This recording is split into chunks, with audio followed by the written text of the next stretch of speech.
In this video, we are going to discuss about essentials to build ChatGPT plugins and complete walkthrough of whole process. So, as we already know what are ChatGPT plugins, and soon it will be available for all the users. So, we can develop our own ChatGPT plugins, and users can install it from the plugin store and use it. So, first of all, let us see some details about its development. So for a basic plugin, we need three files: main.py and plugin manifest file and OpenAI specification file. So these three files are required by OpenAI. So in this manifest file and specification file, we have some details using which ChatGPT knows about our plugin. We will see complete plugin creation steps in this document, and as you can see in this document further, here are mainly 5 steps required for any plugin creation, and 3 of which are these files that we saw: a Python file which has the main server side code, and AI plugin manifest file, and OpenAPI specification file. These 2 files are standard with standard details provided by OpenAI, and we can see their details. And after creating these 3 files, the next step is just to host this plugin. As we host any application or any website, we just have to host this plugin on a server, and make sure it is following security standards.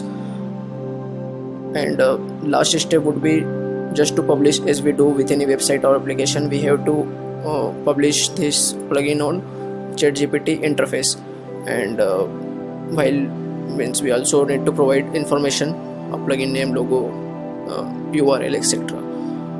Now the best practice here while doing all these things are, you will see that these 2 files have some descriptions about our plugin, and this description should be completely clear and concise.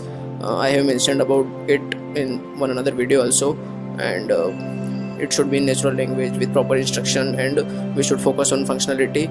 And these endpoints that we are providing in the code, the main server side code, that should be limited, and it should be simple, because it also counts against the context of the model. So there are few other things that we need to do while we are developing a ChatGPT plugin, and in this document you will see all the details. We will share this document, we will put its link in the comments or in the description of the video, so you will be able to see all these details. So if we talk about plugin flow, then as we all know, user can install plugin from ChatGPT interface, and after that ChatGPT sends request to our plugin. So our plugin is kind of a API endpoint, so there we get request from the ChatGPT, and from there we process the request, and we prepare a response that we send to ChatGPT. After that, ChatGPT gets our response, and it also does its own work on the response, and it provides a proper answer to the user in the ChatGPT interface. And there may be some other details also, means this production consideration. These are other things that we need to take care of while doing ChatGPT plugin development.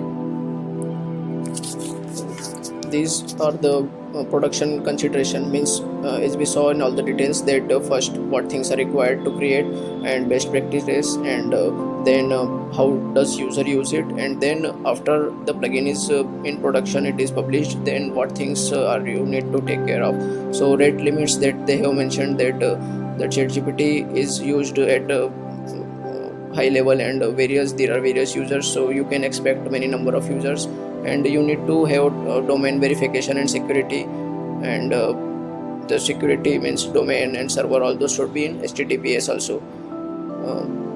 We will, means as we mentioned, that we will put this document link, and some more details will be added to this document, the format of the manifest file and specification file. And thank you for